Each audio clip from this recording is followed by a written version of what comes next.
News, ಇದು ಎಲ್ಲರಂತಲ್ಲ. ಆತ್ಮೀಯ ವೀಕ್ಷಕರೇ, ನಿಮ್ಮೆಲ್ಲರಿಗೂ ಸ್ವಾಗತವನ್ನು ಮಾಡಿ. ಬಹುತೇಕ 2028 ಚುನಾವಣೆ ಇನ್ನೂ ಭಾಳ ದೂರ ಇದೆ. ಅದು ರಾಜ್ಯದಲ್ಲಿ ಉಪಚುನಾವಣೆ ನಡೆದವ. ಇಂತಹ ಸಂದರ್ಭದಲ್ಲಿ ಈ ಗದಗ BJP ನಾಯಕ ಅರವಿಂದ್ ಹುಲ್ಲೂರವರು ಸೋಷಿಯಲ್ ಮೀಡಿಯಾದಲ್ಲಿ ರಾಜಕೀಯ ಕಚಗುಳಿ ಚಾಲೂ ಮಾಡಿದ್ದಾರೆ. ಏನೇನೋ ಹಾಕ್ತಾ ಇದ್ದಾರೆ. ಭಾಳಷ್ಟು ಮೊನ್ನೆಂತರೂ ವಿಪರೀತ, ಅಂದರೆ HK ಪಾಟೀಲ್ರ ನಂತರ ಯಾರು ಗದಗ ವಿಧಾನಸಭಾ ಕ್ಷೇತ್ರದ MLA ಅಥವಾ ಅಭ್ಯರ್ಥಿ, ಹೀಗೆ ಇಲ್ಲೆಲ್ಲ ನನ್ನ ಹತ್ರ ಇದೆ ರೆಕಾರ್ಡ್. ಅಂದರೆ ಇದು ಬಹಳ ಚರ್ಚೆ ಆಗ್ತಾ ಇದೆ ಗದಗದಲ್ಲಿ. ಏನು ಹಿಂಗ್ಯಾಕೆ HK ಪಾಟೀಲ್ರ ತ್ಯಾಗ ಮಾಡಿ ಸಚಿನ್ ಪಾಟೀಲ್ರಿಗೆ ಕೊಡ್ತಾರ, ಅಥವಾ ತಮ್ಮ ಪುತ್ರ ಕೃಷ್ಣಗೌಡ ಪಾಟೀಲ್ರಿಗೆ ಕೊಡ್ತಾರ, ಅಥವಾ ಕಾಂಗ್ರೆಸ್ಸಿನ ಸಾಮಾಜಿಕ ಕಾರ್ಯಕರ್ತ, ನಿಷ್ಠಾ ಕಾರ್ಯಕರ್ತ ಪೀರ್ ಸಾಬ್ ಕೌತಾಳ್ ಅವರಿಗೆ ಟಿಕೆಟ್ ಸಿಗುತ್ತಾ? ಹಿಂಗೆ ಇದು ಒಂದು ಇವತ್ತು ಗದಗ, ಬೆಟಗೇರಿ, ಅವಳಿ ನಗರ ಮತ್ತು ಬೇರೆ ಬೇರೆ ಪಕ್ಷಗಳಲ್ಲಿ, ಅಂದರೆ ಎರಡೂ ರಾಷ್ಟ್ರೀಯ ಪಕ್ಷಗಳಲ್ಲಿ ಮತ್ತು ಇತರ ಪಕ್ಷಗಳಲ್ಲಿ ಬಹಳಷ್ಟು ಚರ್ಚೆ ಆಗ್ತಾ ಇದೆ ಈ ವಿಷಯ. ಯಾಕಿದು? ಆಮೇಲೆ ಅವರು ಕೇವಲ ಕಾಂಗ್ರೆಸ್ಗೆ ಅಷ್ಟೇ ಅಲ್ಲ, BJPಯವ್ರಿಗೂ ಕೂಡ ಮಾತಾಡ್ತಾರೆ. ಇಲ್ಲಿದೆ ನನ್ನ ಹತ್ರ, ಇದು ನೋಡಿ, ಮೊನ್ನೆ ಅವರು ಹೇಳಿದ್ದಿದು ಏನು, ಹಿಂಗೆ ಇಲ್ಲಿ ಕೃಷ್ಣಗೌಡ ಪಾಟೀಲ್ರದ್ದು ಫೋಟೋ ಇದೆ, ಸಚಿನ್ ಪಾಟೀಲ್ರದ್ದು ಇದೆ, DR ಪಾಟೀಲ್ರ ಪುತ್ರ ಸಚಿನ್ ಪಾಟೀಲ್ರದ್ದು ಇದೆ, ಜೊತೆಗೆ ಪೀರ್ ಸಾಬ್ ಕೌತಾಳ್ ಅವರು, ಇವರು ಕಾಂಗ್ರೆಸ್ಸಿನ ನಾಯಕರು ಮತ್ತು ನಗರಸಭೆಯ ಮಾಜಿ ಅಧ್ಯಕ್ಷರು, ಜೊತೆಗೆ ಕರ್ನಾಟಕ ರಾಜ್ಯ ರಸ್ತೆ ಸಾರಿಗೆ ಸಂಸ್ಥೆ ಈ ಭಾಗದ ಉಪಾಧ್ಯಕ್ಷರಾಗಿದ್ದವರು ಹೆಸರಿದೆ. ಒಟ್ಟು ಇವ್ರಿಗೆ ಸಿಗ್ತದ ಅಂತ ಹಿಂಗೆ ಇವನ್ನೆಲ್ಲ ಹಾಕ್ತಾ ಇದ್ದಾರೆ. ಅದರ ಜೊತೆಗೆ ಇಲ್ಲಿ ಮನೆ HK ಪಾಟೀಲ್ ಸಾಹೇಬ್ರೆ ತಿಂಗಳಿಗೆ ಒಂದು ಬಾರಿ ನೀರು, ಹಿಂಗೆಲ್ಲ. ಆಮೇಲೆ ಗದಗ ವಿಧಾನಸಭಾ ಕ್ಷೇತ್ರದ BJP ಪದಾಧಿಕಾರಿಗಳೇ ಹಾಗೂ ಕಾರ್ಯಕರ್ತರೇ ಎದ್ದೇಳಿ ಮಲಗಿದ್ದು ಸಾಕು, ಅಂದ್ರೆ BJP ಎಷ್ಟು ಮಲಗಿದೆ ಅನ್ನೋದು ಅವರು ಇಲ್ಲಿ ತೋರಿಸ್ಕೊಟ್ಟಿದ್ದಾರೆ. ಸೊ ಈ ಎಲ್ಲ ವಿಷಯಗಳು ಇವತ್ತು ಗದಗ, ಬೆಟಗೇರಿ, ಅವಳಿ ನಗರದಲ್ಲಿ ಸಾಕಷ್ಟು ಚರ್ಚೆ ಆಗ್ತಾ ಇದೆ ಮತ್ತು ಸೋಷಿಯಲ್ ಮೀಡಿಯಾದಲ್ಲಿ ಇದಕ್ಕೆ ಜನ ಪ್ರತಿಕ್ರಿಯೆಯನ್ನು ವ್ಯಕ್ತಪಡಿಸ್ತಿದ್ದಾರೆ. ಸೊ ಈ ನಿಟ್ಟಿನಲ್ಲಿ ಯಾಕಿದು ಯಾಕೆ ಹಿಂಗೆ ಅನ್ನುವಂಥ ಒಂದು ಪ್ರಶ್ನೆಗೆ ಉತ್ತರ ಸಿಗಬೇಕಾಗಿದೆ. ಅದು ಅರವಿಂದ್ ಹುಲ್ಲೂರವರಿಂದ ಯಾಕೆ ಹಿಂಗೆ ಆಗ್ತಾ ಇದ್ದಾರೆ ಅನ್ನೋದಕ್ಕೆ. ಈ ರೀತಿ ಪೋಸ್ಟ್ ಮಾಡ್ತಿರಲ್ಲ, ಏನಿದು ಒಳಮರಮ್ಮ ಅಂತ. ಸೊ ಹಿಂಗಾಗಿ ಅವರು ಇವತ್ತು ನಮ್ಮ ಸ್ಟುಡಿಯೋಕ್ಕೆ ಬಂದಿದ್ದಾರೆ. ಅವರನ್ನ ನಿಮ್ಮೆಲ್ಲರ ಪರವಾಗಿ ಸ್ವಾಗತವನ್ನು ಮಾಡ್ತೀವಿ ಸರ್. ನಮಸ್ತೆ ಸರ್. ಸರ್, ಏನಿದು ನಿಮ್ಮ ಸೋಷಿಯಲ್ ಮೀಡಿಯಾ ರಾಜಕೀಯದ ಆಟ ಅಂತ? ಸೋಷಿಯಲ್ ಮೀಡಿಯಾ ರಾಜಕೀಯದ ಆಟ ಅಂದ್ರೆ ಸರ, ಇವಾಗ 2028ಕ್ಕೆ ಚುನಾವಣೆ ಬರುತ್ತೆ, ಹೌದಾ? 2028ಕ್ಕೆ ಚುನಾವಣೆ ಬಂತು ಅಂತಂದ್ರೆ ನಮ್ಮ BJP ಮತ್ತು ಕಾಂಗ್ರೆಸ್ ಇವಾಗ ನೇರವಾಗಿ ತ್ರಿಕೋನ ಸ್ಪರ್ಧೆ ಇಲ್ಲ, ನೇರವಾಗಿ ಸ್ಪರ್ಧೆ ಇದೆ ಇಲ್ಲಿ. ಇವಾಗ ಈ ಹಿಂದೆ 3 ಸಾರಿ ಅನಿಲ್ ಮೆಣಸಿನಕಾಯಿ ಅವರು, 1 ಸಾರಿ BSRದಿಂದ ನಿಂತರು, 2 ಸಾರಿ BJP ನಿಂತರು, 1 ಸಾರಿ 2018ರಲ್ಲಿ ಬರೇ 1800 ಓಟ್ಲಿಂದ ಸೋತರು. ಮತ್ತು ನೆಕ್ಸ್ಟ್ ಟೈಮು ಗ್ಯಾಪ್ ಆದ ತಕ್ಷಣ 15,000 ಲೀಡ್ಲೇ ಸೋತರು. ಇವಾಗ ಏನಾಗಿದೆ ಅಂತಂದರೆ, ನಾವು ಗದಗ, ಬೆಟಗೇರಿ, ಗದಗ ವಿಧಾನಸಭಾ ಕ್ಷೇತ್ರದಾಗ ಕಾಂಗ್ರೆಸ್ನ ಸೋಲಿಸೋದು ಭಾಳ ಸರಳ ಐತಿ. ಯಾಕೆ ಸರಳ ಐತಿ ಅಂತಂದರೆ, ನಾವು ಹಿಂಗಿದೀವಿ, ಹಿಂಗೆ ಆಗಿಬಿಟ್ರೆ 100ಕ್ಕೆ 100 ಸೋಲಿಸ್ತೀವಿ. ಯಾಕೆಂದರೆ ಇವತ್ತು ಒಂದು ಕುಡಿಯೋ ನೀರು ಕೊಡ್ತಾ ಇಲ್ಲ ಅವರು. 50 ವರ್ಷದಿಂದ ಒಂದು ಕುಡಿಯೋ ನೀರಿನ ವ್ಯವಸ್ಥೆ ಇಲ್ಲ. 25 ವರ್ಷದ ಹಿಂದೆ UGD ಮಾಡಿದ್ರು. UGD ಮಾಡಿದ್ರೆ ಇವತ್ತು ಆ UGD ರೋಡ್ನಾಗೆಲ್ಲ ಹಾಕಿದ್ದು, ಅದನ್ನ ಒಂದು ಕಡೆ ಹೋಗಿ ದೊಡ್ಡ ಸಂಪ್ ಮಾಡಿ ಅಲ್ಲೇ ಅದನ್ನ ನೀರು ಕಲೆಕ್ಟ್ ಮಾಡಬೇಕು. ಅಂಥದ್ದು ಇವ್ರು ಮಾಡಲಿಲ್ಲ. ಅದನ್ನು ಮಾಡಿದ್ದು ಅಲ್ಲೇ ನಾಗಸಮುದ್ರದಲ್ಲಿ ಸುಮಾರು 83 ಎಕರೆ ಜಾಗವನ್ನು ತೊಗೊಂಡಿದ್ದು ದಿವಂಗತ ಸನ್ಮಾನ್ಯ ಶ್ರೀ ಬಿದ್ರೂರವರು. ಅದೇ ರೀತಿ ಇವತ್ತು ತುಂಗಭದ್ರಾ ನದಿ ನೀರು, ಇವತ್ತು ನಾವು ಇಷ್ಟಾದರೂ ಸಹಿತ ತುಂಗಭದ್ರಾ ನದಿ ನೀರು ಗದಗಿ ಬರ್ಲಿಕ್ಕೆ ಕಾರಣ ದಿವಂಗತ CS ಮುತ್ತಿನಪೆಂಡಿ ಮಠ ಅವರು. ಅವಾಗ ನಾವು ಚಿಕ್ಕವರಿದ್ವಿ, ಅವಾಗ ಹಾಡು ಹೇಳ್ತಿದ್ರು ಏನಂತ, ಇಲೆಕ್ಷನ್ ಟೈಮ್ನಲ್ಲಿ, ಇನ್ನು ಯಾಕೆ ಬರಲಿಲ್ಲಪ್ಪ ನೀರಿಗೆ ತೌದವ, ತುಂಗಾ ನೀರು ತರ್ತೀನಿ ಅಂತ ಬೆಂಗಳೂರಿಗೆ ಹೋದವ ಅಂತಂದು KH ಪಾಟೀಲ್ರ ಮ್ಯಾಗ ಹಾಡು ಹಾಡ್ತಿದ್ರು. ಅಂಥ ಪರಿಸ್ಥಿತಿ ಇತ್ತು ಅವತ್ತು. KH ಪಾಟೀಲ್ ವಿರುದ್ಧ ಮುತ್ತಿನಪೆಂಡಿ ಅಜ್ಜಾರು APMC ವ್ಯಾಪಾರಸ್ಥರ ನೇತೃತ್ವದಾಗ 2 ಸಲ KH ಪಾಟೀಲ್ ಸೋಲ್ಸಿದ್ರಲ್ಲ, ಅವತ್ತಿನಿಂದ ಗದಗ್ ಬೆಟಗೇರಿ ಮೇಲೆ ಇಷ್ಟು ಸಿಟ್ಟಾಗಿದ್ದಾರೆ ಅಂತಂದ್ರೆ ಅವರು ಅಷ್ಟು ಸಿಟ್ಟಾಗಿದ್ದಾರೆ. ಗದಗ್ ಬೆಟಗೇರಿನ ಉದ್ಧಾರ ಮಾಡೋದಲ್ಲ. ಗದಗ್ ಬೆಟಗೇರಿಗೆ ವೈಯಕ್ತಿಕ ಯಾರೋ ಇವ್ರಿಗೆ ಹೆಲ್ಪ್ ಮಾಡ್ತಿರ್ಬೋದು, ಆದ್ರೆ ಗದಗ್ ಬೆಟಗೇರಿಗೆ UGD ನೀರಿಲ್ಲ, UGD ಕಂಪ್ಲೀಟ್ ಆಗಿಲ್ಲ, ಕುಡಿಯೋ ನೀರಿಲ್ಲ, ತಿಂಗಳಿಗೊಮ್ಮೆ ಬರ್ತೈತಿ. ಮೊನ್ನೆ ಮೈಸೂರು KR ಶಾಸಕರೊಬ್ರು, BJP ಶಾಸಕರೊಬ್ರು ಎರಡು ದಿನ ನೀರು ಬರುದಿಲ್ಲ ಅಂದಾಗ ಖುದ್ದು ತಾವೇ ಸಾರ್ವಜನಿಕರಿಗೆ 2 ದಿನ ನೀರು ಬರಲ್ಲ, ನಾನು ಅಸೆಂಬ್ಲಿಗೆ ಹೋಗ್ತಾ ಇದ್ದೀನಿ, ನನ್ನ ಸಹಾಯಕರು ಇರ್ತಾರ, ಅವ್ರ ನಂಬರ್ ತಗೊಳ್ರಿ, ಇಂಜಿನಿಯರ್ ನಂಬರ್ ತಗೊಳ್ರಿ, ಟ್ಯಾಂಕಿನ ನಂಬರ್ ತಗೊಳ್ರಿ ಅಂತಂದು ಆ ವ್ಯವಸ್ಥೆ ಮಾಡಿ ಅಸೆಂಬ್ಲಿಗೆ ಹೋದ್ರು. ಇವ್ರಿಗೆ HK ಪಾಟೀಲ್ ಸಾಹೇಬ್ರಿಗೆ ಸಂಬಂಧ ಇಲ್ಲ. ಗದಗ ಬೆಟಗೇರಿ ಅವಳಿ ನಗರಕ್ಕೆ ನೀರು ಕೊಡ ಅಂದ್ರ ನಗರಸಭೆಗೆ ಸಂಬಂಧ, ನಗರಸಭೆ ಸದಸ್ಯರಿಗೆ ಸಂಬಂಧ, ನಗರಸಭೆ ಅಧಿಕಾರಿಗಳಿಗೆ ಸಂಬಂಧ. ಸ್ವಾಮಿ ನೀವ್ ಯಾಕಿರೋದು ಸ್ವಾಮಿ? ನೀವು ರಿಬ್ಬನ್ ಕಟ್ ಮಾಡಕ ಯಾಕೆ ನೀವ್ ಯಾಕಿರೋದು? ಇವತ್ತು ಪರಿಸ್ಥಿತಿ ಹೆಂಗಾಗೈತೆ ಅಂತಂದ್ರ ತಾವಷ್ಟೇ ಅಲ್ಲ, ತಾವು ಅಸೆಂಬ್ಲಿಗೆ ಹೋಗ್ತೀರಿ, ಬೆಂಗಳೂರು ಹೋಗ್ತೀರಿ, ಅಲ್ಲಿ ಹೋಗ್ತೀರಿ, ತಮ್ಮ ಪುಟ್ಟಗೌಡ್ರನ್ನ ಸರ್ಕಾರದ ರಿಬ್ಬನ್ ಕಟ್ ಮಾಡಕ್ ಇಟ್ರಿ ನೀವು. ನಿಮ್ಮ ಪರವಾಗಿ ಇವಾಗ ಅವರ MLA, ಅವರ MP ಏನವರು? ಇವತ್ತು ಒಂದು ವಿಚಿತ್ರ ಆಗುತ್ತೆ ಅಂತಂದ್ರೆ, ಈ ನಮ್ಮ BB ಅಸೂಟಿ ಅವರು ಮಾಜಿ ನಗರಸಭಾ ಅಧ್ಯಕ್ಷರು, ಆಮೇಲೆ ಹಾಲಿ ಅವರ ಯಾರೋ ಅವರ ಮಿಸಸ್ ಹಾಲಿ ಲಲಿತಾ ಅಸೂಟಿ ಸೋದರಿ, ಹಾಲಿ ಸದಸ್ಯರು ಹಾಗೂ ಒಬ್ಬ ಹಿರಿಯರು ಪ್ರಾಧಿಕಾರದ ಅಧ್ಯಕ್ಷರು ಅವ್ರ ಸಮಕ್ಷಮ ಹೈಮಾಸ್ ಉದ್ಘಾಟನೆ ಮಾಡ್ತೀರಿ ನೀವು. ಯಾಕೆ ಸ್ವಲ್ಪ ಆದ್ರೂ ಒಂದು ವಿಚಾರ ಬರಲಿಲ್ಲ?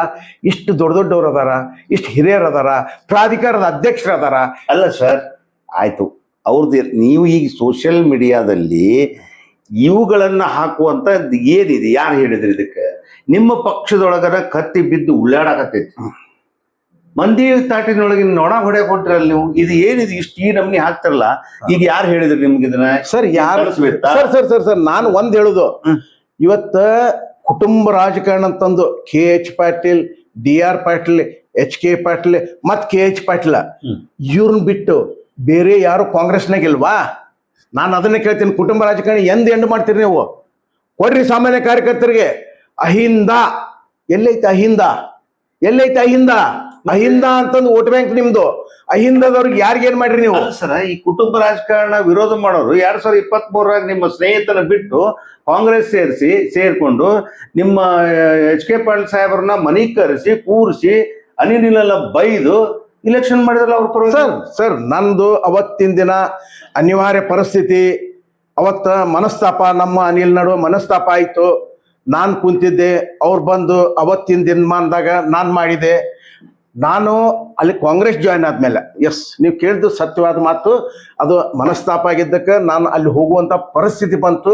ಅಲ್ಲಿ ಹೋದ್ಮೇಲೆ ಅವತ್ತಿನ ದಿನಮಾನದಾಗ ನಾನು ಬೆಟಗೇರಿ ವಾರ್ಡ್ ಅಡ್ಡಾಡಿ ಅವ್ರ ಪರವಾಗಿ ಪ್ರಚಾರ ಮಾಡಿದೆ. ನಮಗ್ ಬೇಕಾದಂಥವ್ರನ್ನ, ಬೇರೆ ವಾರ್ಡ್ನಾಗ ನಮಗ್ ಬೇಕಾದಂಥವ್ರನ್ನ ನಾನು ಕರ್ಕೊಂಡ್ಬಂದು ಅವಾಗ HK ಪಾಟೀಲ್ ಸಾಹೇಬ್ರಿಗೆ ಫೋನ್ ಹಚ್ಚಿಸಿ ಮಾತಾಡಿಸ್ತಿದ್ದೆ. ಒಂದು ವಿಚಾರ, ಒಂದು ಮಹಿಳೆ, ಸೋದರಿ ಸಮನಾದ ಮಹಿಳೆ, 3ನೇ ವಾರ್ಡಿನ ಮಹಿಳೆ, ಅವರು ಇಲ್ರಿ ನಾನು ಸೊಸೈಟಿಗೆ ಬಂದಿದ್ದೇನೆ, ನನಗೆ ಅಂಗನವಾಡಿ ಟೀಚರ್ ಸಲುವಾಗಿ, ಅಂಗನವಾಡಿ ಹುದ್ದೆ ಸಲುವಾಗಿ ನಾನು ಅಪ್ಲೈ ಮಾಡೀನಿ, ಅದಕ್ಕೆ ತಾವು ಬಂದು ದಯವಿಟ್ಟು ಹೇಳ್ರಿ ಅಂತಂದ್ರು. ನಾನು ಸೊಸೈಟಿಗೆ ಹೋದ ತಕ್ಷಣ ಆ ಮಹಿಳೆ ಅವ್ರಿಗೆ ಭೇಟಿಯಾಗಿದ್ರಂತ. ನಾನು ಹೋದ ತಕ್ಷಣ, ಸರ ಮತ್ತೆ ಹಿಂಗೆ, ಅಲ್ಲಮ್ಮ ನೀ ಯಾವ ವಾರ್ಡು? 3ನೇ ವಾರ್ಡ್ ಅದಲ್ಲ, ಅಲ್ಲಿ 3ನೇ ವಾರ್ಡಿಗೆ ವಿಜಯ್ ಕಬಾಡಿಗೆ ಹೇಳ್ಬೇಕು ನೀನು, ಇವ್ರದ್ದು 9ನೇ ವಾರ್ಡು, ಸಂಬಂಧ ಇಲ್ಲ. ಅರೆ ಬೆಟಗೇರಿ ಭಾಗದಾಗ ನಾನು 6ನೇ ವಾರ್ಡು, 7ನೇ ವಾರ್ಡು, 8ನೇ ವಾರ್ಡಿಗೆ ಹೋಗಿ ಬೇಕಂದವ್ರಿಗೆ ನಾನು ಫೋನ್ ಹಚ್ಚಿ ಮಾತಾಡಿಸಿ ಕೊಟ್ಟನಲ್ಲ, ಅವಾಗ ನಿನ್ನ ವಾರ್ಡಪ್ಪ, ನೀನು ಅಷ್ಟೇ 9ನೇ ವಾರ್ಡ್ ಅಷ್ಟೇ ನೋಡು, ನೀ ಬೆಟಗೇರಿಗೆ ಯಾಕೆ ಹೋಗಿ ಅಂದ್ರಿ ಅವತ್ತು?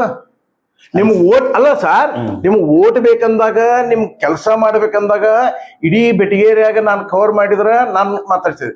ಅಂದ್ರೆ ಜನರಿಗೆ, ಕಾರ್ಯಕರ್ತರಿಗೆ ಎಷ್ಟು ಬೇಜಾರಾಗಿದೆ ಅಂತಂದ್ರೆ, ಒಬ್ಬ ಸರ್ ಅವ್ರು ಮಾಡ್ಲಿ ಬಿಡ್ಲಿ ಒಂದು ಕೆಲಸ ಆಯ್ತಪ್ಪ ನೀ ಹೇಳಿ ಅಂದ್ರೆ ನಾ ಕನ್ಸಿಡರ್ ಮಾಡ್ತೀನಿ ಅಂತ ಒಂದು ಮಾತು ಹೇಳಿದ್ರೆ ಸಾಕಾಗಿತ್ತು. ಆಯ್ತು, ನಿಮ್ಮಲ್ಲಿ ಅಲ್ಲಲ್ಲ ಆ ಒಂದು ವಿಚಾರ ಸಲುವಾಗಿ ಮಾಡಿದಕ್ಕೆ ನೀವು ಮತ್ತೆ ಕಾಂಗ್ರೆಸ್ ಇಲ್ಲ ಆ ಒಂದು ಅಷ್ಟೇ ಅಂತಲ್ಲ, ಅವರು ಯಾವತ್ತು ಕೇರ್ ಮಾಡ್ಲಿಲ್ಲ, ಯಾವತ್ತು ಚೆನ್ನಾಗಿ ಮಾತಾಡ್ಲಿಲ್ಲ. ಸೊಸೈಟಿಗೆ ಹೋದ್ರೆ ನೋಡ್ಲಾರ್ದಂಗೆ ಹೋಗೋರು. ಅರೆ ನನಗೆ ಯಾಕೆ ಬೇಕು, ನಾನು 30 ವರ್ಷಗಟ್ಟಲೆ ಪಕ್ಷದಾಗಿದ್ದು ಎಷ್ಟು ತಪ್ಪು ಮಾಡಿದ್ನಲ್ಪ ಅಂತ ಮನಸ್ಸು ನೋವಾಗಿ MP ಎಲೆಕ್ಷನ್ನಿಗೆ, ಬೊಮ್ಮಾಯಿಯವ್ರ ಎಲೆಕ್ಷನ್ನಿಗೆ ನಾನು ಮತ್ತೆ ವಾಪಸ್ ನಾನು ಮಾತ್ರ ಪಕ್ಷಕ್ಕೆ ಬಂದೆ. ಆಯ್ತು. ಈಗ ನೀವು ಹಿಂಗೆ ಹೇಳ್ತಿರಲ್ಲ, ಅಂದ್ರೆ ನಿಮ್ಗೆ ವ್ಯಕ್ತಿ ನಿಷ್ಠೆ ಐತು, ಪಕ್ಷ ನಿಷ್ಠೆ ಐತು? ಪಕ್ಷ ನಿಷ್ಠೆ ಐತಿ. ಪಕ್ಷ ನಿಷ್ಠೆ ಇದ್ರ ನೀವು ಮನಸ್ತಾಪ ಮಾಡ್ಕೊಂಡು ಯಾಕೆ ಹೋಗಿ ಸೇರಿದ್ರಿ? ಒಂದು ಅನಿವಾರ್ಯ, ವಿರೋಧ ಮಾಡೋರು ಅಲ್ಲಲ್ಲ, ಒಂದೊಂದು ಅನಿವಾರ್ಯ ಆಗುತ್ತೆ. ಯಾಕಂದ್ರೆ ಇವತ್ತು ಮಹಾನ್ ನಾಯಕರು ಜಗದೀಶ್ ಶೆಟ್ಟರು ಅನಿವಾರ್ಯದಿಂದ ಬಂದ್ರು, ಮಹಾನ್ ನಾಯಕರಾದ ಯಡಿಯೂರಪ್ಪನವರು KJP ಕಟ್ಟಿದ್ರು, ಮಹಾನ್ ನಾಯಕರಾದ್ರ ಶ್ರೀರಾಮ್ಲು ಅವರು ಬೇರೆ ಪಕ್ಷ ಮಾಡಿದ್ರು. ಕೆಲವೊಂದು ಟೈಮ್ ಅನಿವಾರ್ಯ ಸರ್, ಕೆಲವೊಂದು ಟೈಮ್ ಅನಿವಾರ್ಯ ಅದು. ಅಲ್ಲಿ ಈಗ ಇದನ್ನ ನಿಮ್ಗೆ ಯಾರು ಹೇಳಿದ್ರು? ಇವನು ಈಗ ನೋಡ್ರಿ, ಇದರಿಂದ ಏನಾಗತ್ತೆ, ಸೊಸೈಟಿ ಒಳಗೆ ಏನಾಗತ್ತೆ, ಆಮೇಲೆ ಅವ್ರ ಕೌಟುಂಬಿಕವಾಗಿ ಏನಾಗತ್ತೆ? ಸರ್ ಅವ್ರ ಕೌಟುಂಬಿಕವಾಗಿ ಏನಲ್ಲ ಸರ್, ಈ ಕುಟುಂಬ ರಾಜಕಾರಣ ಎಂಡ್ ಆಗ್ಲಿ. ಇವತ್ತು ನೋಡಿದ್ರೆ ದಾವಣಗೆರೆಗೆ ನೋಡಿದ್ರೆ, ಇವತ್ತು ದಾವಣಗೆರೆಗೆ ಎಷ್ಟು ವಿರೋಧ ಆಗ್ಯಾರ. ಆಗ್ಲಿ ಅಲ್ಲಲ್ಲ, ಅದೇ ತರ ಇಲ್ಲಿದೆ ಬೇರೆ ಸರ್, ಅಲ್ಲಿದ ಬೇರೆ ಅಲ್ಲ, ಇಲ್ಲಿದ ಬೇರೆ ಅಲ್ಲ. ಭಾರತ ದೇಶ ಇದು ಕರ್ನಾಟಕದಲ್ಲಿ ಕರ್ನಾಟಕ ರಾಜ್ಯದ ಒಂದು ದಾವಣಗೆರೆಯಲ್ಲಿ ಆ ತರ ಸಿಡಿದು ಹೇಳಕತ್ತಾರೆ ಇವತ್ತು ಮುಸ್ಲಿಂ ಸೋದರರು. ಈಗ ನೀವು ಯಾವ ಪಕ್ಷದಲ್ಲಿ ಇದ್ದೀರಿ? ಈಗ ನಾನು ಭಾರತೀಯ ಜನತಾ ಪಾರ್ಟಿಯಲ್ಲೇ ಇದ್ದೀನಿ. ನಿಮ್ ಪಕ್ಷ ಏನ್ ಮಾಡಕತ್ತೈತಿ? ಕುಟುಂಬ ರಾಜಕಾರಣ, ನೀರ್ ಬರ್ಲಿಲ್ಲ, ಗಟರ್ ಸ್ವಚ್ಛ ಆಗ್ಲಿಲ್ಲ, ಏನೇನು ಹೇಳಿದಲ್ಲ, ಒಳಚರಂಡಿ ಆಗ್ಲಿಲ್ಲ, ಮತ್ ನೀವೇನ್ ಮಲಗಿರ್ರಿ ಇಷ್ಟು? ಸರ್ ಅದಕ್ಕೆ ನಾನು ಜಾಗೃತಿ ಮಾಡ್ತಾ ಇದ್ದೀನಿ. ಜಾಗೃತಿ ಮಾಡಿ ನೀವು ಮತ್ತೆ ಇವ್ರು ಯಾಕೆ ಹೇಳಿಲ್ಲ? ನೀವು ಜಾಗೃತಿ ಮಾಡ್ತಾ ಇದ್ದೇನೆ ನಾನು. ಜಾಗೃತಿ ಅಂದ್ರೆ ಏನು ವ್ಯವಸ್ಥಿತವಾಗಿ ಹೊಂದಾಣಿಕೆ ಮಾಡಿ ಯಾವ ಹೊಂದಾಣಿಕೆ ಇಲ್ಲ ಸರ್. ಹೊಂದಾಣಿಕೆ ಮಾಡ್ಕೊಳ್ಳಿಲ್ಲ ಅಂದ್ರೆ ನೀವು ಜನವರಿ ಇದು MP ಎಲೆಕ್ಷನ್ದಾಗ 16,000 ವೋಟ್ ಹೆಂಗ್ ಬೀಳ್ತಾವ್ರಿ ಬಿಜೆಪಿ? MP ಎಲೆಕ್ಷನ್ಯಾಗ ಬಿಜೆಪಿ 16,000. ಸರ್ ನಾನು ಒಂದ್ ಹೇಳ್ತೀನಿ ನಿಮ್ಗೆ, ನಿಮ್ಮಲ್ಲಿ ಗಟ್ಟಿಸ್ತನ ಇಲ್ಲ. ನಿಮ್ ಪಕ್ಷದ MLA ಯಾರು ಹೇಳಿ ನೆಕ್ಸ್ಟ್ 2000? ಸರ್ ನಮ್ ಪಕ್ಷದಲ್ಲಿ MLA ಅಂತಂದ್ರೆ ಯಾರ ನಿಂತ್ರು, ಭಾರತೀಯ ಜನತಾ ಪಾರ್ಟಿಯಿಂದ ಯಾರೇ ನಿಂತ್ರು ಸಹಿತ ಈ ಸಾರಿ ನಾವು 100ಕ್ಕೆ 100 ಕಡಿಮೆ ಅಂದ್ರೆ 7,311 ಮತದ ಅಂತರದಿಂದ ನಾವು ಗೆಲ್ತೀವಿ ಅಂತ ಇವತ್ತು ಭವಿಷ್ಯ ನೋಡ್ತೀನಿ ನಾನು. 100ಕ್ಕೆ 100 ಸರ್. ಇವತ್ತು ಯಾವಾಗ ಕಲ್ತೀರಿ ಭವಿಷ್ಯ ನೋಡಿ? ಇಲ್ಲ ಸರ್, ಇವತ್ತು ನಾನು ಹೇಳ್ತಾನೆ ಇಲ್ಲ. ಇವತ್ತು ಜನರು ಇವ್ರ ಬಗ್ಗೆ ಬೇಜಾರಾಗ್ಯಾರ. ಇವ್ರು ಮಾಡುತ್ತಿರುವಂತ ಈ ಒಂದು ಏನು ಇದು ಕೊಂಟ್ರಲ್ಲ ಅವರು, ಗೋಮುಖ ವ್ಯಾಘ್ರ ಅಂತಾರ, ಗೋಮುಖ ವ್ಯಾಘ್ರ ಅಂತಂದು ನೋಡೋದೊಂದು ಮಾಡೋದೊಂದು ಆ ತರ HK ಪಾಟೀಲ್ ಸಾಹೇಬ್ರಾಗ್ಯಾರ. ಇವತ್ತು ಏನಂತಂದ್ರ ಯಾರು ಕಣ್ಣಿಗೆ ಕಾಣೋದಿಲ್ಲ ಇವರು, ಯಾರು ಕಣ್ಣಿಗೆ ಕಾಣ್ಲಾರ್ದಂಗೆ ಅದಾರ ಇವ್ರು. ಇವ್ರಿಗೆ ಕೊಂಬ್ ಬಂದ್ಬಿಟ್ಟಾವು, ಮಗನ್ನ ಬೆಳೆಸಾಕತ್ತಾರ, ಆ ಮಗನ್ ಒಪ್ಕೊಂತಾರ ಇವರು. ಎಲ್ಲ ಗದಗ ಬಿಡಗೇರಿ ಜನತೆ ಹಾಗೂ ಕಾಂಗ್ರೆಸ್ಸಿನ ಜನತೆ ಒಪ್ಕೊಂತಾರ ಇವ್ರನ್ನ. ಅಲ್ರಿ ನಿಮ್ಮನ್ನ ಯಾರು ಒಪ್ಕೊಂಡ್ರ ಹೇಳ್ರಿ ಸರ್. ನಮ್ಮನ್ನ ಅಂತಂದ್ರೆ ನಿಮ್ಮನ್ನ ಒಪ್ಕೊಂಡಿದ್ರೆ ಹಿಂಗ್ಯಾಕ ಆಗ್ತಿತ್ತು ಸರ್? ನಿಮ್ಮಲ್ಲಿ ಒಬ್ಬ ನಿಂತ್ರ ಅವ್ನ್ ತುಳಿದ್ರಿ, ನೀವು ನಿಮ್ಮನ್ನ ತುಳ್ಯಾಕವ, ಇನ್ನೊಬ್ರು ತುಳ್ಯಾಕವ, ಮತ್ತೊಬ್ರು ತುಳ್ಯಾಕವ. ಸರ್ ಈ ಸರಿ ಒಂದು ವಾರ್ಡಿಗೆ ನಿಂತ ಆರಿಸಿ ಬರೋ ತಾಕತ್ ಇಲ್ದವ್ರು MLA ಟಿಕೆಟ್ ಕೇಳಾಕ ಓಡಾಡ್ತೀರಿ ಸರ್. ನಿಮ್ಮಲ್ಲಿ ಒಬ್ರ ಕಡ್ಸೈತೆ, ಧೈರ್ಯ ಐತೆ, ಸಾಮರ್ಥ್ಯ ಐತೆ, ಅದನ್ನ ತೋರಿಸ್ತೀವಿ ಸರ್. ಹಳ್ಳ ಹಿಡಿಸ್ಕೊಂಡು ಹೋದ್ರಿ, ಅದನ್ನ ತೋರಿಸ್ತೀವಿ ಸರ್. ಇವತ್ತು ಬಕಾರ ಸಾಲು ನಕಲಿ ಟರಾವು, ನಕಲಿ ಸೈನ್ ಮಾಡಿ ನಕಲಿ ಟರಾವು, ನಕಲಿ ಮತ್ತೆ ಕೋರ್ಟ್ ಅಧಿಕಾರ ಅಲ್ರಿ, ನೋಡ್ರಿ, ಕೊಟ್ಟ ಕುದುರೆಯನ್ನ ಏರ್ದವ ವೀರನಲ್ಲ ಧೀರನಲ್ಲ. 15 ವರ್ಷದ ನಂತರ ನಗರಸಭೆ ಅಧಿಕಾರ ಕೊಟ್ರ, ಆಡಳಿತ ಕೊಟ್ರ, ಏನ್ ಮಾಡಿದ್ರಿ ನೀವು? ಸರ್ ಮೋಸ ಆಯ್ತು. ಮೋಸ ಅಲ್ಲ ಸರ್, ಕೋರ್ಟ್ ನಲ್ಲಿ ಇದೆ. ಇವತ್ತು ಕೋರ್ಟ್ ಯಾಕೆ, ಸುಪ್ರೀಂ ಕೋರ್ಟ್ ಯಾಕಂದ್ರೆ ಸ್ಟೇ ಕೊಡ್ತು? ಸ್ಟೇ ಕೊಡುತ್ರಿ. ಸ್ಟೇ ಯಾಕೆ ಕೊಡ್ತಾರೆ? ನಮ್ಮ ಕಾರ್ಯಕರ್ತರು, ನಮ್ಮ ಸದಸ್ಯರು ತಪ್ಪು ಮಾಡಿಲ್ಲ. ಒಬ್ಬ ಅಧಿಕಾರಿ ನಿಮ್ ಮ್ಯಾಗ FIR ಮಾಡಿದ್ರೆ ಅವನ ವಿರುದ್ಧ ನೀವು FIR ಮಾಡ ಸರ್. ಮಾಡ್ಬೇಕು, ಮಾಡ್ತಾರ. ಯಾವಾಗ ಮಾಡ್ತಾರ ಸರ್? ಯಾಕಂದ್ರೆ ಇವತ್ತು ಏನಾಗಿದೆ ಅಂದ್ರೆ ಸರ್, ನಮ್ಮ ನೀವು ಒಂಥರ ವಿರೋಧ ಪಕ್ಷ ಐತೆ ಇಲ್ಲ ನಿಮ್ಗೆ? ಬಿಜೆಪಿ ಒಳಗ ಎಲ್ಲಾರು ಸಣ್ಣ ಹುಡುಗ ಕಾಯಿಪಲ್ಲೆ ಮಾರೋ ಅಂದ್ರೆ ಒಂದು ಉದಾಹರಣೆ ಹೇಳ್ತೀನಿ. ನಾನು MLA, ನೀನು MLA, ನನಗೂ ಟಿಕೆಟ್, ನಿನ್ಗೆ ಸಿನಿಮಾ ಟಿಕೆಟ್ ಮಾಡ್ರಿ ನಾವು. ಸರ್ ಈ ಸಾರಿ 100ಕ್ಕೆ 100 ಯಾರಿಗೆ ಕೊಟ್ರು ಸಹಿತ ಈ ಸಾರಿ ನಾವು 2028 ಗೆಲ್ಲೋದು ಶತಸಿದ್ಧ. ಒಬ್ರು ನೀರ್ ಬರ್ಲಿಲ್ಲ ಅಂದ್ರೆ ಹೋರಾಟ ಮಾಡೋ ತಾಕತ್ತಿಲ್ಲ. ಒಂದು ಆಡಳಿತ ಪ್ರತಿಪಕ್ಷ ಅಂದ್ರೆ ಏನ್ರಿ ನೀವು? ಸರ್ ಅದನ್ನ ಮಾಡಕತ್ತೀವಿ ಸರ್. ಈಗ ನಾನು ಸೋಷಿಯಲ್ ಮೀಡಿಯಾ ಸೋಷಿಯಲ್ ಮೀಡಿಯಾ ಪ್ರಾರಂಭ ಮಾಡ್ತೀವಿ ಸರ್. ಕಿತಿವಿ ಅಭಿಷೇಕ ಇಲ್ಲ, ಇನ್ನು ಪ್ರಾರಂಭ ಮಾಡ್ತೀವಿ. ಇನ್ನು ಗದಗ ಎಲೆಕ್ಷನ್ ಬಂದಾಗ ಅಷ್ಟೇ ಸರ್. ಇಲೆಕ್ಷನ್ ಬಂದಾಗಲ್ಲ ಸರ್, ಇಲೆಕ್ಷನ್ ಇನ್ನು 2 ವರ್ಷ ಐತಿ. ಇವತ್ತಿಂದ ಯಾಕೆ ಪ್ರಾರಂಭ ಮಾಡಿವಿ ಅಂತಂದ್ರೆ ಬಿಜೆಪಿ ಅಧ್ಯಕ್ಷರಲ್ಲ, ಪದಾಧಿಕಾರಿ ಅದಾರ ಸರ್. ಏನ್ ಮಾಡ್ತಾರೆ ಇಲ್ಲಿ? MP ಇದಾರಲ್ರಿ, ಇಲ್ಲಿ MP ಗದಗ ನೀರು ಬರೋದಿಲ್ಲ ಅಂದ್ರ ಒಬ್ಬ ಮಾಜಿ ಮುಖ್ಯಮಂತ್ರಿಗಳದಾರ, ಬಸವರಾಜ ಬೊಮ್ಮಾಯಿ ಸಾಹೇಬರು ಮಾಜಿ ಮುಖ್ಯಮಂತ್ರಿಗಳು, ಹಾಲಿ ಹಾಲಿ MP ಇದಾರ. ಮತ್ತೆ ನೀವೇನ್ ಮಾಡಕತ್ತೀರಿ? ಮಾಡಿಕೊಳ್ಳಿಲ್ಲ ನೀರು, ನೀವೇನ್ ಮಾಡಕತ್ತೀರಿ? ಸರ್ ನಾನು ಅದೇ ಹೇಳುದು, ಮಾಜಿ ಸಚಿವರು ಸಿ ಪಾಟೀಲ್ ಸಾಹೇಬ್ರು, ಮಾಜಿ ಸಚಿವರು ಕಳಕಪ್ಪ ಬಂಡಿ ಸಾಹೇಬ್ರು, ಸರ್ ಕೇಂದ್ರದಾಗ ನಿಮ್ ಆಡಳಿತ ಐತಿ. ಏನ್ ನೀವು ಮಾಡಕತ್ತೀರಿ ಹೇಳ್ರಿ. ಈ ಸಾರಿ 2028ಕ್ಕೆ ಗದಗ ವಿಧಾನಸಭಾನು ಗೆಲ್ತೀವಿ, ಗದಗ ಜಿಲ್ಲೆಗೆ 4 ಗೆಲ್ತೀವಿ. ಗದಗ ಜಿಲ್ಲೆಯಿಂದ ಈ ಸರ ಭಾರತೀಯ ಜನತಾ ಪಾರ್ಟಿ ರಾಜ್ಯದಾಗ ಅಧಿಕಾರಕ್ಕೆ ಬರುತ್ತೆ. 100ಕ್ಕೂ ನಮ್ಮ ಗದಗ ಜಿಲ್ಲೆಯವರು ಮುಖ್ಯಮಂತ್ರಿ ಆಗ್ತಾರೆ. ಕನ್ನಡಿತ್ಕೊಳ್ಳಿ ನಿಮ್ಗ ಮಕ ನೋಡ್ಕೊಳ್ಳಿ. ಗದಗ ಜಿಲ್ಲೆಯದವರೇ 100ಕ್ಕೆ ಮುಖ್ಯಮಂತ್ರಿ ಆಗ್ತಾರ. ನಿಮ್ಮ ಸರ್ ಅಲ್ರಿ, ಜನರ ಸಮಸ್ಯೆಗಳಿಗೆ ಸ್ಪಂದನೆ ಮಾಡದಂತ ಪಕ್ಷ ನಿಮ್ದು ಸರ್. ನೀವು ಗದಗಿನಾಗಿದ್ದು ನಾ ರಾಜ್ಯದಾಗೆಲ್ಲ ಹೇಳೋದು, ರಾಜ್ಯದಾಗ ಅಷ್ಟೇ ಜನರ ನಿಮ್ಗೆ ಏನ್ ಹಾಳಾಗತ್ತೀರಿ. ಹಂಗ ನೀವು ಎಚ್ ಕೆ ಪಾಟೀಲ್ ಇಷ್ಟು ಬೈತಿರಲ್ಲ ಸೋಷಿಯಲ್ ಮೀಡಿಯಾದಾಗ, ಅವ್ರಿಗೆ ಯಾರು ಮಾಡೋದಿಲ್ಲ ಮತ್ ಬೇರೆ. ನೀವು ಇಲ್ಲಿ ಗದಗಿನ ನೀರಿಲ್ಲ, ಸರಿ. 24/7 ಇಲ್ಲ, ಸರಿ. ಒಳಚರಂಡಿ ಇಲ್ಲ, ಸರಿ. ನೀವೇನ್ ಮಾಡಕತ್ತೀರಿ ಸರ್? ಅದನ್ನೇ ಮಾಡಕತ್ತೀವಿ ಸರ್ ನಾವು. ಇವಾಗ ನೀವು ಹೆಚ್ಚಿನ ಸಾಕತ್ತೀವಿ. ಈ ಪೋಸ್ಟ್ ಹೆಂಗ ಅದು ಇಲ್ಲ ಇದು ಇಲ್ಲ, ಇದು ಅವ್ರಿಗೆ ಟಿಕೆಟ್ ಕೊಡ್ತೀರ, ಇವ್ರಿಗೆ ಟಿಕೆಟ್ ಕೊಡ್ತೀರ. ನಿಮ್ಗೆ ಯಾವ್ದಕ್ ಬೇಕ್ರಿ ಇನ್ನೊಬ್ಬರ ಮನೆ? ಸರ್ ನಾನು ಒಂದ್ ಮಾತು ಹೇಳೋದು, ಇನ್ನೊಬ್ಬರ ಮನಿ ವಿಚಾರ ಅನ್ನಕ್ಕೇನು, ಅಲ್ಲೂ ಸರಿ ಮಾಡ್ಬೇಕು, ನಮ್ಮವರು ಸರಿಯಾಗಿ ಈ ಸರ 100ಕ್ಕೆ 100 ನಾವು ಗೆಲ್ತೀವಿ ಸರ್. ಒಂದು ಮಾತು ಹೇಳ್ತೀನಿ, ಗದಗ ಜಿಲ್ಲೆಯಿಂದ ಯಾಕಂದ್ರೆ ಒಬ್ಬ MLA, ಆ ಪವರ್ಫುಲ್ MLA CM ಆಗ್ಬೇಕಂತಂದ್ರೆ ಅವನು 4ರಿಂದ 8ರಿಂದ 10ರಿಂದ 15 ಮಂದಿನ MLA ಗೆಲ್ಲಿಸ್ಕೊರೋ ಬರುವಂತ ತಾಕತ್ ಬೇಕು. ಇವತ್ತು ಸಮಸ್ಯೆ ಏನಂದ್ರೆ, ಸನ್ಮಾನ್ಯ ಶ್ರೀ ದಿವಂಗತ KH ಪಾಟೀಲ್ರು CM ಲೆವೆಲ್ಗೆ ಹೋಗಿದ್ರು. ಬಂಗಾರಪ್ಪ ಅವ್ರ ನಡುವಿತ್ತು, ಏನೋ ಒಂದು ದುರಾದೃಷ್ಟ, ಬಂಗಾರಪ್ಪ ಅವ್ರಾದ್ರು. ಅದೇ ಪ್ರಕಾರ HK ಪಾಟೀಲ್ ಸಾಹೇಬರು ಆಕಾರ ಅಂತ ನಾವೇನೋ ಕನಸ್ಕೊಂಡಿದ್ವಿ, ಯಾಕಂದ್ರೆ ಅವ್ರು ಪವರ್ಫುಲ್ ಅಂತಂದು. ಬಟ್ ಸಮಸ್ಯೆ ಏನಂದ್ರೆ, ಇಲೆಕ್ಷನ್ ಬಂದಾಗ ಸ್ಟಾರ್ ಕ್ಯಾಂಪೇನ್ ಅಲ್ಲ, ಅವರು ಗದಗ ವಿಧಾನಸಭಾ ಕ್ಷೇತ್ರ ಬಿಟ್ಟು ಇನ್ನೊಂದು ಕ್ಷೇತ್ರಕ್ಕೆ ಹೋಗಿ MLA ಪರವಾಗಿ ಅವ್ರು ಪ್ರಚಾರ ಮಾಡೇ ಏನೇ ಇಲ್ಲ. ನೀವು 1 ಮಿನಿಟ್ ಸರ್, ನಾನು ಇದನ್ನೇ ಹೇಳ್ತೀನಿ. ಇವತ್ತ ಮುಂಬರುವಂತಹ ದಿನಮಾನದಾಗ ನಮ್ಮ CC ಪಾಟೀಲ್ ಸಾಹೇಬರು ಗದಗ ವಿಧಾನಸಭಾ 4-4ಕ್ಕೆ ಆರಿಸ್ ತಂದು, ಹಾಗೂ ಸುಮಾರು ಉತ್ತರ ಕರ್ನಾಟಕದಾಗ ಸಾಕಷ್ಟು MLAಗಳನ್ನು ಆರಿಸ್ ತಂದು ಇವತ್ತ ಕರ್ನಾಟಕ ರಾಜ್ಯದ ದೊರೆ ಹಾಕರ್ ಅಂತಂದು ನಾನು ಈ ಮೂಲಕ ಹೇಳ್ತೀನಿ. ಸರಿ ಹೇಳಿದ್ರೆ, ನೀವು HK ಪಾಟೀಲ್ ಕುಟುಂಬ ರಾಜಕಾರಣ ಬೈತೀರಿ, ಅದ್ರ ವಿರುದ್ಧ ಮಾತಾಡ್ತೀರಿ. HK ಪಾಟೀಲ್ CM ಆಗ್ಲಿ ಅಂತ ಕನಸು ಕಾಣಕ್ತಿರಲ್ಲ? ಕನಸು ಕಂಡಿಲ್ಲ. ಹಿಂದಕ್ಕೆ ಆಕಾರ ಅಂತ ತಿದ್ದಿದ್ವಿ ನಾವು ಸಣ್ಣವರಿದ್ದಾಗ ಅಂದ್ರ ಅಲ್ಲಲ್ಲ, ಅಂದ್ರ ಅವಾಗ KH ಪಾಟೀಲ್ ಇದ್ದಿತ್ತು, ಇವರು ಹಾಕ್ಬಹುದು ಅಂತ ನಾವು ತಿದ್ದಿದ್ವಿ.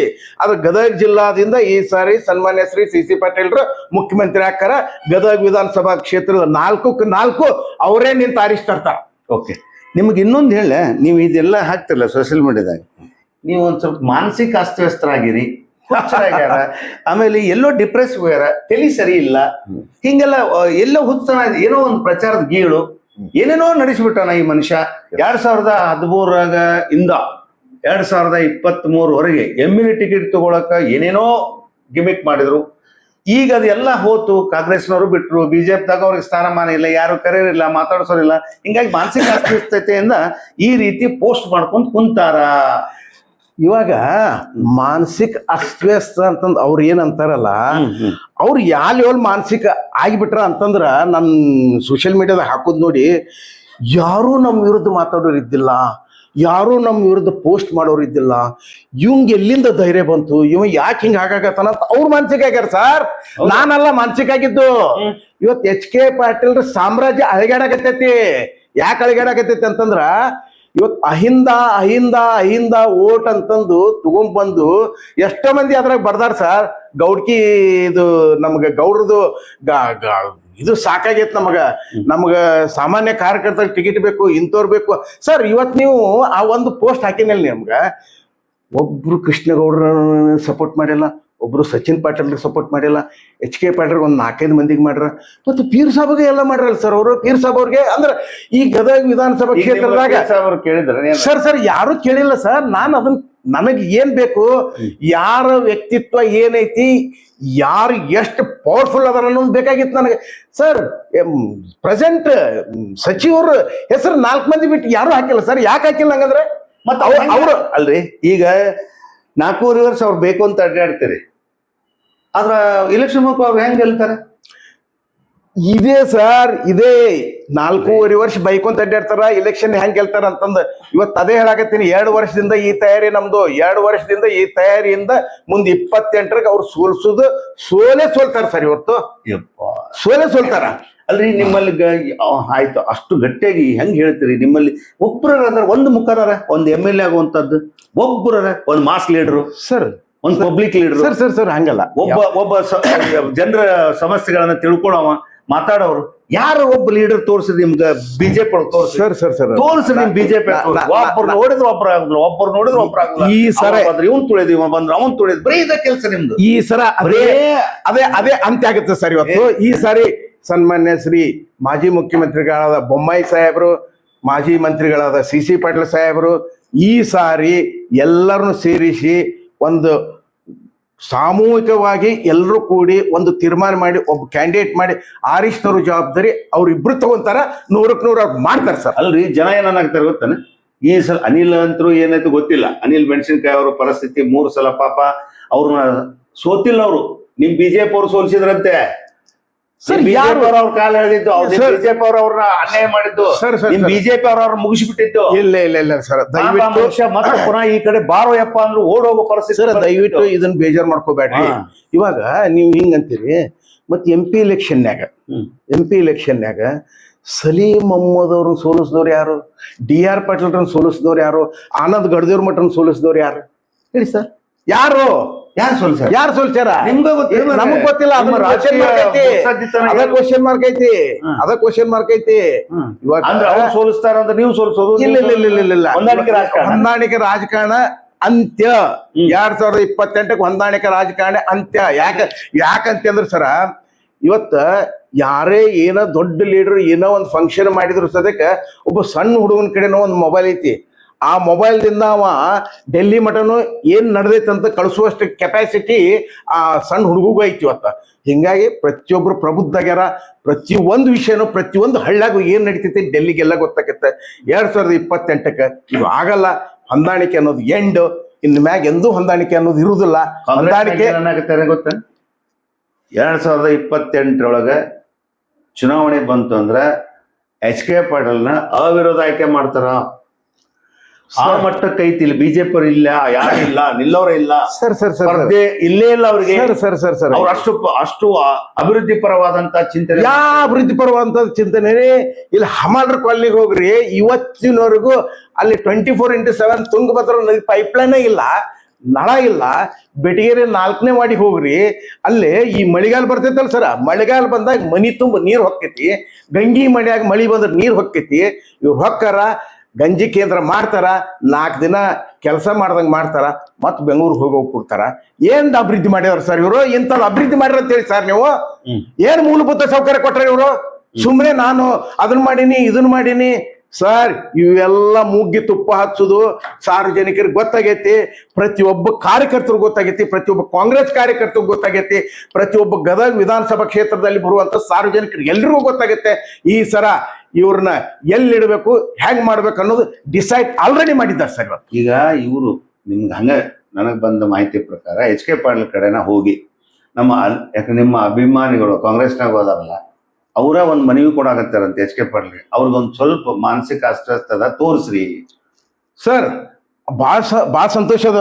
ಯಾಕಂದ್ರ ಅವ್ರ ಸಮಸ್ಯೆ ಏನಾಗೈತೆ ಅಂದ್ರ ಯಾರು ಈ ಲೆವೆಲ್ ಮಾತಾಡೋರಿಲ್ಲ. HK ಪಾಟೀಲ್ ವಿರುದ್ಧ ಈ ರೀತಿ ಸ್ಟೇಟ್ಮೆಂಟ್ ಕೊಡೋರಿಲ್ಲ, ಸೋಷಿಯಲ್ ಮೀಡಿಯಾದ ಕೊಡೋರಿಲ್ಲ. ಅವ್ರು ಎಂತಿದಾರ ಇದೇನೋ ಹಾಕಿದ್ರು ನೋಡಿ. ಅಲ್ಲ ಸರ್, ನಾನ್ ನಿಜವಾಗಿ ಇದ್ದದ್ದು ಹಕ್ಕಿಕತ್ ಹಾಕಿದ್ದೀನಿ ಸರ್. ಸಾರ್ವಜನಿಕರು ಅದು ಸಹಕರಿಸ್ತಾರ ನನ್ಗೆ. ಸಾರ್ವಜನಿಕರು ಅದನ್ನ ಒಳ್ಳೆ ಕೆಲಸ ಮಾಡಕತ್ತಾನಂತಾರ ಸರ್. ಒಬ್ನ ಗಂಡ ಸುಟ್ಟ ಏನಂತಾರ ಸರ್ ಗದಗದಲ್ಲಿ ಇವತ್ತು ನಿಮ್ಗ? ಹೌದು. ಇಷ್ಟು ದಿವಸ ಇದ್ದಿಲ್ಲ, ಇಷ್ಟು ದಿವಸ ಅನ್ನೋದು ಪ್ರಶ್ನೆ ಅಲ್ಲ. ಇವತ್ತು ನಾನು ಹಾಗಾಗತ್ತಿದ್ದಕ್ಕ ಒಬ್ನು ಗಣಮಗದನ ಅಂತಂದಾರ ಸಾರ್ವಜನಿಕರು ಮಾತಾಡ್ತಾರ ಸರ್. ಇವತ್ತು ಅವ್ರ ಏನ್ ಮಾನಸಿಕ ಅಂತಂದು ಹೇಳ್ತಾರ ಸರ್. ಅವ್ರ ಮಾನಸಿಕ ಆಗ್ಯಾರ ಇವತ್ತಿಂತ ಹಾಗಾಗತ್ತಿದ್ದು. ಅವ್ರಿಗೆ ಗದಗ ವಿಧಾನಸಭಾ ಕ್ಷೇತ್ರದಾಗ ಇಂತ ಕೆಲಸ ಮಾಡೋ ಒಬ್ನು ವಿರೋಧ ಪಕ್ಷದಾಗ ಇಲ್ಲ ಅಂತಂದು ಅವ್ರು ಆರಾಮಿದ್ರು. ಇನ್ನು ತೋರಿಸ್ತೀವಿ 2028ಕ್ಕೆ ಅವ್ರು ಯಾರು ಮಾನಸಿಕ ಹಾಕಾರ, ಯಾರು ಮಾನಸಿಕ ಮುಂದೆ ಮಾಡ್ತೀವಿ ನೋಡ್ಕೊಂತ ಹೋಗಿ ಸರ್ ನೀವು. ಸರ್, ಈಗ ಕೊನೆಯದಾಗಿ ಆಗಿದೆ ಹೇಳಿ ಸರ್, ನಿಮ್ಮ ಸೋಷಿಯಲ್ ಮೀಡಿಯಾದಲ್ಲಿರುವ ನಿಮ್ಮ ರಾಜಕೀಯ ಕಚಗುಳಿ, ರಾಜಕೀಯ ಆಟ ಯಾಕೆ ಅಂದ್ರೆ ನಿಮ್ಗೆ ಒಂದ್ ಹೇಳ್ತೀನಿ. ಇವತ್ತು ಪೇಪರ್ನಲ್ಲಿ ಏನೋ ಒಂದು ಪೇಪರ್ನಲ್ಲಿ ಬಂದು ಪ್ರಿಂಟ್ ಮೀಡಿಯಾದಲ್ಲಿ ಬಂದ್ರೆ ಅದನ್ನ ಮನೆಯಲ್ಲಿ ಬಂದ್ರೆ ಮನೆಯಾಗಿದ್ದು 2-3 ಮಂದಿ ನೋಡ್ಬೋದು. ಈ ಸೋಷಿಯಲ್ ಮೀಡಿಯಾ ಅನ್ನೋದು ಏನೈತಲ್ಲ, ಪ್ರತಿ ಒಬ್ಬ ಹುಡುಗನ ಕಡೆ 24x7 ಎಲ್ಲರೂ ನೋಡ್ತಾರೆ, ಏನು ಬಂದೈತಿ. ಹಿಂಗಾಗಿ ಇದೇ ಸೋಷಿಯಲ್ ಮೀಡಿಯಾದಿಂದ ಕ್ರಾಂತಿಕಾರಿ ಬದಲಾವಣೆ ತರ್ತೀನಿ. ಹೌದಲ್ಲ? ಎಸ್ ಸರ್, ಕ್ರಾಂತಿಕಾರಿ ಬದಲಾವಣೆ ಇದೇ ಸೋಷಿಯಲ್ ಮೀಡಿಯಾದಿಂದ ಆಗತ್ತೆ ಸರ್. ಅಕಸ್ಮಾತ್ ನಿಮ್ ಪಕ್ಷದವರ ಬಾಯಿ ಸುಮ್ ಕುಂದಿರ್ತೀನಿ ಏನಂತೀಯ ಅಂದ್ರೆ ಯಾರು ಅನ್ನಲ್ಲ ಸರ್, ಅಂತಾರ್ರಿ, ಯಾರು ಅನ್ನಲ್ಲ. ಸಪೋರ್ಟ್ ನೋಡ್ರಿ. ಸರ್, ಸಪೋರ್ಟ್ ಮಾಡ್ತಾರೆ ನನಗೆ ಮಾಡಂತಾರ. ಸರ್. ನಾನ್ ಅಲ್ಲ ಸರ್, ನಮ್ಮ ಪಕ್ಷದ ಪರವಾಗಿ ಮಾಡಾಕತ್ತೀನಿ. ನಮ್ಮ ಪಕ್ಷದ ವಿರೋಧಿಗಳಿಗೆ ಮಲಗಿಸ್ಬೇಕಂತ ನಾ ಕೆಲಸ ಮಾಡಕತ್ತೀನಿ. ಬಹಿರಂಗ ಬಂದು ಹೋರಾಟ ಮಾಡ್ಲಾರ್ದ ತಾಕತ್ತಿಲ್ದವ್ರು ಸೋಷಿಯಲ್ ಮೀಡಿಯಾದಾಗ ಮಾಡ ಸರ್, ಬಹಿರಂಗ ಅನ್ನಕ್ಕೆ ಇವತ್ತು ನಾ ಇಲ್ಲಿ ಕುಂತ್ ಮಾತಾಡಕತ್ತೀನಿ, ಬಹಿರಂಗವಾಗಿ ಮಾತಾಡಕತ್ತೀನಿ ಸರ್. ಮುಂಬರುವಂತ ದಿನಮಾನಗಳಿಗೆ ನನ್ನ ನಂಬರ್ ತಗೋರಿ. ಎಲ್ಲೇ ಏನೋ ಸಮಸ್ಯೆ ಇರ್ಲಿ, ವಾರ್ಡ್ನಾಗ ಇರ್ಲಿ, ಹಳ್ಳ್ಯಾಗಿರ್ಲಿ, ಎಲ್ಲೇ ಇರ್ಲಿ, ನನ್ನ ನಂಬರ್ ತಗೋರಿ. ನನ್ನ ನಂಬರ್ ತಗೊಂಡು ನೀವು ಎನಿ ಟೈಮ್ ಫೋನ್ ಹಚ್ಚಿರಿ, ನಾ ಬಂದ್ ನಿಂತೀನಿ, ನಿಮ್ ಕೆಲಸ ಮಾಡ್ತೀನಿ. ನಂಬರ್ ಕೊಡ್ರಿ ಮತ್ತೆ. 9538369653 ಅರವಿಂದ್ ಹುಲ್ಲೂರ್. ಸ್ವಿಚ್ ಆಫ್ ಇರುತ್ತೆ ಮತ್ತೆ ಎಂದು 24x ಎಂದು ನನ್ ಸ್ವಿಚ್ ಆಫ್ ಇರಲ್ಲ ಸರ್. ಟ್ರೈ ಮಾಡಿ, ನಾಟ್ ರೀಚಬಲ್ ಇರುದಿಲ್ಲ, ಸ್ವಿಚ್ ಆಫ್ ಇರುದಿಲ್ಲ. ಬೇಕಾದವ್ರು ಏನೋ ಸಮಸ್ಯೆ ಬಂದ್ರೆ ಫೋನ್ ಮಾಡ್ರಿ, ಬಂದ ಹಾಜಿರೈ. Yes, okay. ಅರವಿಂದ್ ಹುಲ್ಲೂರ್ ಅವ್ರ ಮಾತುಗಳನ್ನು ಕೇಳಿದ್ರಿ, ಅದ್ಭುತವಾದಂಥ ವಿಚಾರಗಳನ್ನು ವ್ಯಕ್ತಪಡಿಸಿದ್ದಾರೆ. ಆದರೆ ಜನ ಮಾತಾಡೋದು ಬೇರೆ. ಇವತ್ತು ಬಹಳಷ್ಟು ಅವಳಿ ನಗರದಲ್ಲಿ ಈ ಬಗ್ಗೆ ಚರ್ಚೆ ಆಗ್ತಾ ಇದೆ. ಇಂಥ ಸೋಷಿಯಲ್ ಮೀಡಿಯಾದಿಂದ ಈ ರೀತಿ ಮಾಡೋದ್ರಿಂದ ಒಂದಿಷ್ಟು ಸಾಮಾಜಿಕ ವ್ಯವಸ್ಥೆ, ಕೌಟುಂಬಿಕ ವ್ಯವಸ್ಥೆ ಅಸ್ತವ್ಯಸ್ತ ಆಗತ್ತೆ ಅನ್ನುವಂಥ ಕೆಲವರು ಮುತ್ಸದ್ದಿಗಳ ಮಾತು. ಇನ್ನು ಅವರು ನಮ್ಮ ರಾಜಕೀಯ ವ್ಯವಸ್ಥೆ ಅಂತ ಹೇಳಿ ನಾವು ಮುಂದಿನ ಸಲ 2028ಕ್ಕೆ ಹಿಂಗೆ ಮಾಡ್ತೀವಿ, ಹಂಗೆ ಮಾಡ್ತೀವಿ, ಹಾಗೆ ಹೀಗೆ ಅಂತ ಹೇಳ್ತಿದ್ದಾರೆ. ಅವರು ಅಭಿಮಾನಿಗಳು ಆದರೆ ಅವರು ಟಿಕೆಟ್ ಆಕಾಂಕ್ಷಿಗಳು ಹೌದು, ಕರೆ. ಆದರೆ ಜನ ಏನು ಈ ಥರ ಹುಚ್ಚದಾಟ, ಇದು ಹುಚ್ಚರಾಟ ಅಂತ, ಹುಚ್ಚ ಸಂತಿ ಅಂತಾರಲ್ಲ, ಹಂಗೆ ಏನೋ ಒಟ್ಟು ಡಿಪ್ರೆಸ್ ಹೋಗಿದ್ದಾರೆ ಅಂತ ಕೆಲವ್ರು ಅಂತಾರೆ, ಮಾನಸಿಕ ಅಸ್ತವ್ಯಸ್ತ ಆಗ್ಯಾರ ಅಂತಾರೆ. ಇನ್ನು ಕೆಲವರು ಕಾಂಗ್ರೆಸ್ನವ್ರು ಇದಕ್ಕೆ ನಿರ್ಲಿಪ್ತ ಅಂದರೆ ಒಂಥರ ನಿರ್ಲಕ್ಷ್ಯ ಮಾಡಿದ್ದಾರೆ. ಆದರೆ ಚರ್ಚೆ ಅಂತೂ ಆಗ್ತಾ ಇದೆ. ಈ ಚರ್ಚೆ ಎಲ್ಲಿವರೆಗೆ ಹೋಗುತ್ತೋ, ಹೇಗೆ ಹೋಗುತ್ತೋ ಗೊತ್ತಿಲ್ಲ. ಆದರೆ ಸೋಷಿಯಲ್ ಮೀಡಿಯಾದ ಬಳಕೆ ಸಮರ್ಪಕವಾಗಿ ಸಾಮಾಜಿಕ ಚಿಂತನೆ, ರಾಜಕೀಯ ಚಿಂತನೆ ಮತ್ತು ಸಾರ್ವತ್ರಿಕ ಬದುಕಿನ ಚಿಂತನೆಯಲ್ಲಿ ಈ ಸೋಷಿಯಲ್ ಮೀಡಿಯಾದ ಬಳಕೆ ಆಗಬೇಕು ಅನ್ನುವಂಥ ವಿಶೇಷವಾದಂಥದ್ದು. ಸೋಷಿಯಲ್ ಮೀಡಿಯಾದಲ್ಲಿ ಅರವಿಂದ್ ಹುಲ್ಲೂರ್, BJP ನಾಯಕ, ರಾಜಕೀಯ ಕಚಗುಳಿ ವಿಶೇಷ ಚರ್ಚೆಗೆ ಇವತ್ತು ಅರವಿಂದ್ ಹುಲ್ಲೂರ್ ಅವರೇ ಬಂದು ತಮ್ಮ ಎಲ್ಲ ವಿಚಾರಗಳನ್ನು ಹಂಚಿಕೊಂಡಿದ್ದಾರೆ. ಅವರಿಗೆ ನಿಮ್ಮೆಲ್ಲರ ಪರವಾಗಿ ಹೃತ್ಪೂರ್ವಕ ಅಭಿನಂದನೆ ಸರ್. ನಮಸ್ಕಾರ. ಧನ್ಯವಾದಗಳು. ನಮಸ್ಕಾರ ಸರ್.